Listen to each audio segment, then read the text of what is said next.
हनुमान जी का बहुत बड़ा भक्त था, वो रोज उनकी पूजा किया करता था। त्रिलोकीनाथ हनुमान जी को ही सब मानता था, एक मित्र, पिता, गुरु, वो सारी बातें हनुमान जी से किया करता था। अरे कहाँ जा रहे हो त्रिलोकीनाथ, इतनी सुबह सुबह? बस भाई, हनुमान मंदिर जा रहा था।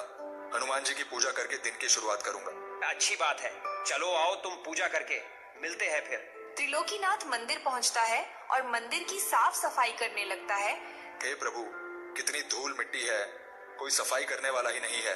मैं न रहूं तो ये मंदिर मंदिर ना लगे। और आप प्रभु इतने बड़े बड़े चमत्कार करते हैं, जरा सा चमत्कार यहाँ भी दिखा दो।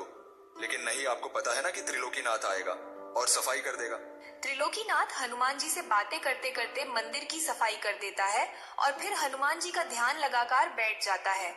तभी उसके ध्यान में हनुमान जी रस्सियों से बंधे हुए दिखाई देते हैं। त्रिलोकीनाथ, मुझे यहाँ से छुड़ाओ, मैं बंधा हुआ हूँ, निकालो मुझे यहाँ से। ये क्या है? हनुमान जी मुझसे मदद मांग रहे हैं, मैं भी ना कुछ भी सोचता हूँ। त्रिलोकीनाथ इस बात को एक बुरा ख्याल सोचकर मंदिर से बाहर चला जाता है, लेकिन अभी भी उसके दिमाग में वही ख्याल घूम रहा होता है।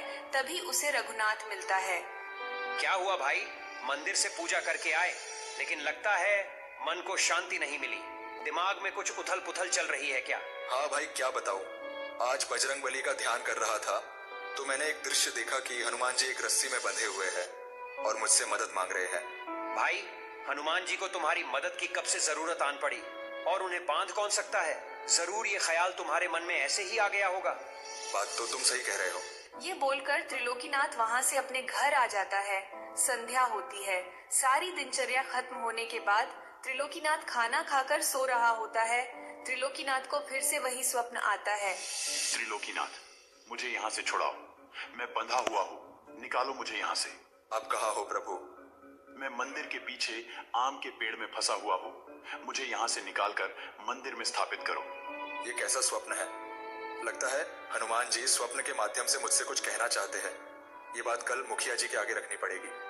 अगले दिन त्रिलोकीनाथ ऐसा ही करता है। वो गांव में पंचायत बैठाता है। सभी गांव वाले वहाँ खड़े होते हैं। क्या हुआ त्रिलोकीनाथ, आज पंचायत क्यों जमा की है? बात थोड़ी गंभीर है मुखिया जी। कल से मुझे बार बार हनुमान जी स्वप्न के जरिए बता रहे हैं कि वो मंदिर के पीछे आम के वृक्ष में फंसे हुए हैं। उन्हें वहां से आजाद करके मंदिर में स्थापित करना है। इसीलिए मैं आपसे ये निवेदन करना चाह रहा हूँ कि उस वृक्ष को काट के उसमें से हनुमान जी को निकालकर मंदिर में स्थापित करना होगा। क्या आप पगला तो नहीं गए हो ना त्रिलोकीनाथ? माना कि तुम हनुमान जी के भक्त हो, लेकिन ऐसा भी नहीं है कि तुम कुछ भी बोलो और हम मान लें। अपनी इस बेफिजूल के बात के लिए तुमने पंचायत का समय बर्बाद किया है। पर मुखिया जी, मैं सच कह रहा हूँ, एक बार उस पेड़ को काट कर देख लेते हैं। त्रिलोकीनाथ, क्यों जिद कर रहे हो बेकार की? ये सब तुम्हारा भ्रम है। जाओ, घर जाओ। जाओ यहाँ से।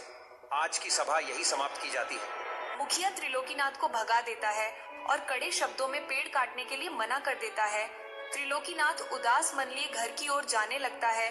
तभी रघुनाथ उसके कंधे पे हाथ रखता है। त्रिलोकीनाथ, परेशान मत हो, ये सब तुम्हारे मन का वहम होगा। ज्यादा ध्यान मत दो। और वैसे भी वो आम का वृक्ष मुखिया जी का है, और पता है उस अकेले वृक्ष से कितने फल आते हैं। वो तुम्हारी बात पे वृक्ष तो नहीं काटने वाले। ज्यादा सोचो मत, जाओ आराम करो, सब ठीक हो जाएगा। ये बोलकर रघुनाथ वहाँ से चला जाता है, लेकिन इस बात से त्रिलोकीनाथ को अभी संतुष्टि नहीं मिली थी। उसका मन अभी भी व्याकुल था। भाड़ में जाए मुखिया जी और सब। हनुमान जी ने मुझसे बोला है, वो मुझसे मदद मांग रहे हैं। कोई नहीं साथ देगा तो भी मैं उनकी मदद करूंगा।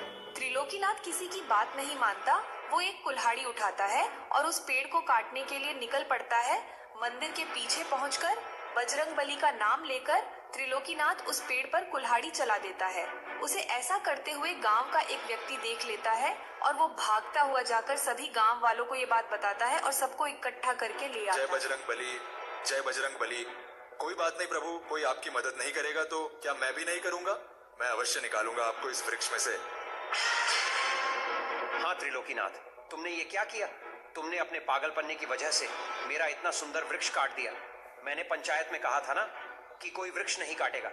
त्रिलोकीनाथ, तुम ये कैसी हट कर रहे हो? तुम इतनी मूर्खता का काम करोगे, हमें अंदाजा नहीं था। पर भाइयों, मैं सच कह रहा हूँ, मेरे स्वप्न में हनुमान जी आते थे और इसी वृक्ष को काटने के लिए कहते थे। वो यही कहीं कैद है। अच्छा, तो तुमने इसलिए ये वृक्ष काट दिए? तुम्हें दिखे कहीं हनुमान जी? कहाँ है? क्या किसी को यहाँ हनुमान जी दिखाई पड़ रहे हैं? त्रिलोकीनाथ, तुम्हें इसकी कीमत चुकानी पड़ेगी। ये बात चल ही रही होती है कि तभी हनुमान जी की एक सुंदर प्रतिमा उस वृक्ष के तने से प्रकट हो जाती है, जिसे देख सभी गांव वाले भौचक्का रह जाते हैं। किसी को अपनी आंखों पर विश्वास नहीं होता।